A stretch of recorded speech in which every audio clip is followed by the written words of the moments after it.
So when you speak two or multiple languages, one of the questions that probably gets asked a lot is, what language do you think in?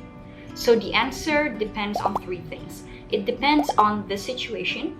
It depends what input do I get that knowledge in. And the third point, well, it's another question. Do you actually think in a language? So in this video, we're gonna talk about that.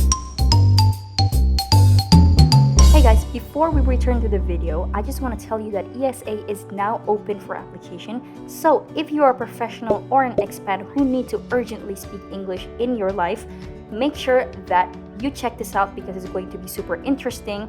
So go on the website, click apply now, and we will get in touch with you if you guys are a fit into this program. So back to the video and enjoy.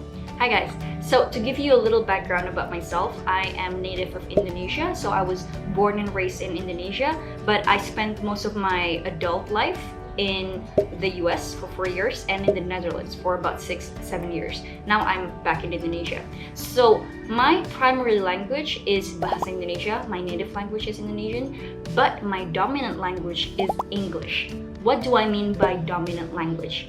Well, basically, to put it very simply, your dominant language is the language in which you're the strongest in. English is the language that I feel the most comfortable in, where I could be more myself. So one of the ways that I know this is that when I am in, the most emotional state, when there's like a lot of emotions going on, which language comes out more naturally? For me, it's English. So why did I bring that up? Why did I mention being emotional? Because in this state when you're, very emotional, your ability to express yourself is inhibited by your emotions. So the language that comes out more naturally is the one that feels the most instinctive to you or to me. In this case, when I'm emotional, I can't really think straight. What comes out more naturally is English. And this is weird because like Bahasa Indonesia is the language that I grew up in, that is primary for me, but I feel a lot more natural in English. So is it also the case? Do I also feel this way when I think about some things? So one of the questions is, when I think to myself, do I speak in my dominant language, which is English, or my native language, which is Bahasa? It depends again on three things. First, it depends on the situation. So for me, for simple things like, I want to eat, the AC isn't working, I'm feeling very hot, or oh my god, this traffic makes me want to kill myself. These simple complaints, I usually do it in Bahasa Indonesia because these are like easy things that doesn't really require cognitive, functioning, cognitive processing. Whereas things that are a little bit more of substance, a little bit more complex, it requires a little bit more of a complex thinking, most likely I would do it in English. Or like thinking about what I should do when I let's say I'm going through like a more complicated problem and I'm thinking about the solution of what to do, I would probably do it in English. And there's another situation where you could also see, which is the stronger language for you, is when you see number. So for instance, if you see this number or that number or this number, what comes out in your head? Is it English or your native language? For me, it really depends. It really depends if I'm in my Indonesian mood or in English mood, in my English mood. So again, it all depends. There isn't really any straight answer for myself. Or maybe, here's a thought, maybe you don't need a language to think at all, but this is a topic that we're going to discuss more in point 3. So again, to summarize, it really is dependent on the situation. But why? Why is it dependent on the situation? And this is the perfect seg to get to the second point, and that is, it depends on the input. The language that you use to speak, which is the output, really depends on the input that you gain in that context. As for me, I told you earlier that it's a lot easier for me to talk about complex topics, more complicated topics in English, because I was educated in English. I went to school in the US, to university in the US, and then I also did my master's in the Netherlands, in which I spoke English, and a lot of things were in English. So a lot of the input that I gained about these complex subjects was in English. So my vocabulary in Indonesia about these certain topics are non-existent.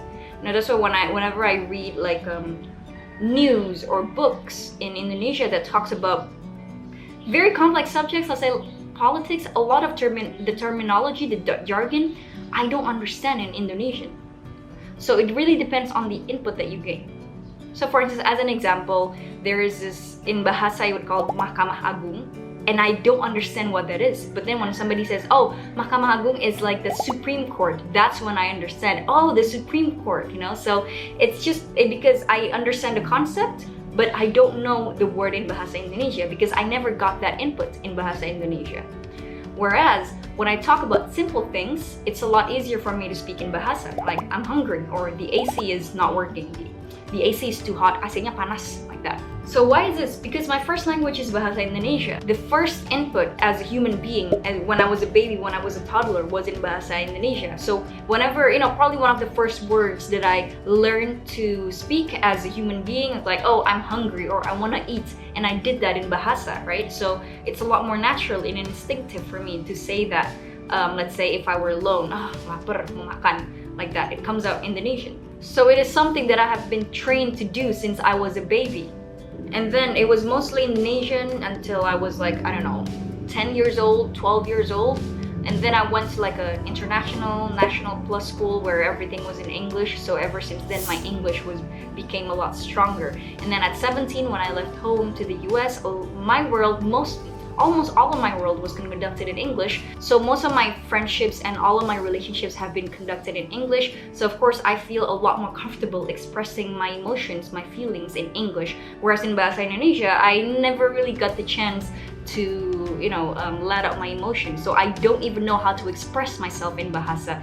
So basically I get a lot of input on, let's say, in business context, philosophical discussions, relationship discussions, or small talks, everything that's more dominant in English. So I'm able to speak in English about more subjects than I'm able to do it in Bahasa Indonesia.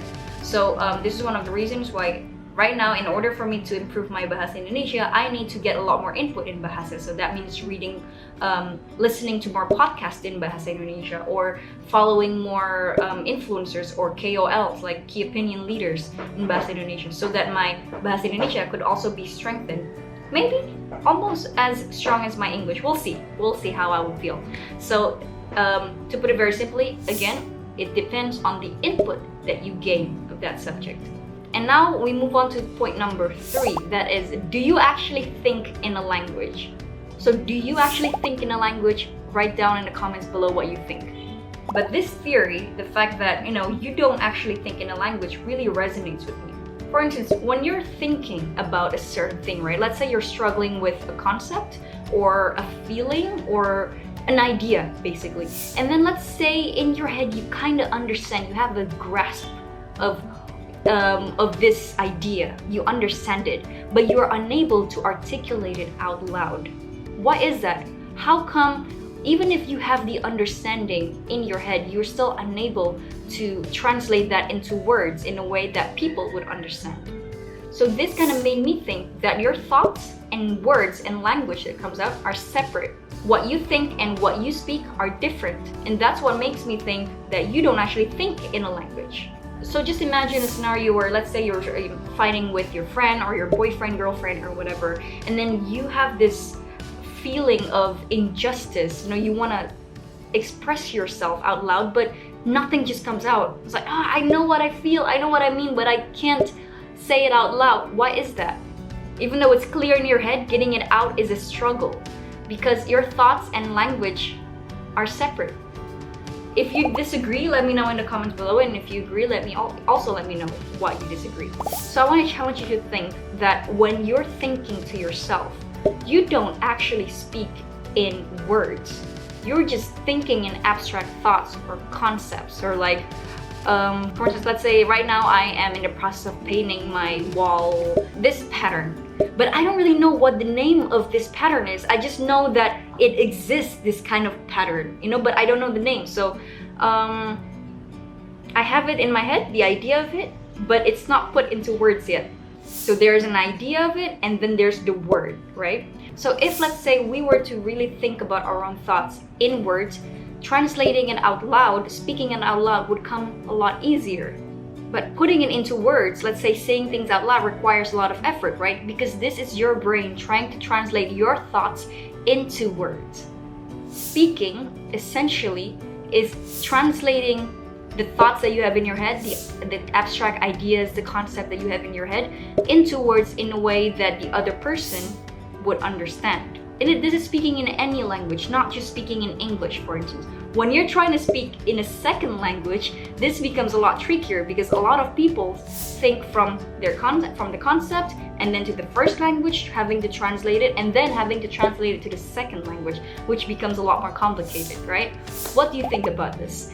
Is this something that you have actually thought about before, or is this something completely new to you? Let me know in the comments down below. And yeah, that is it for now. I don't want to make the video a little bit too long or a little bit too philosophical. So if this is something that is interesting to you, give it a thumbs up and subscribe. And I will see you next time in another video. So take care and bye-bye.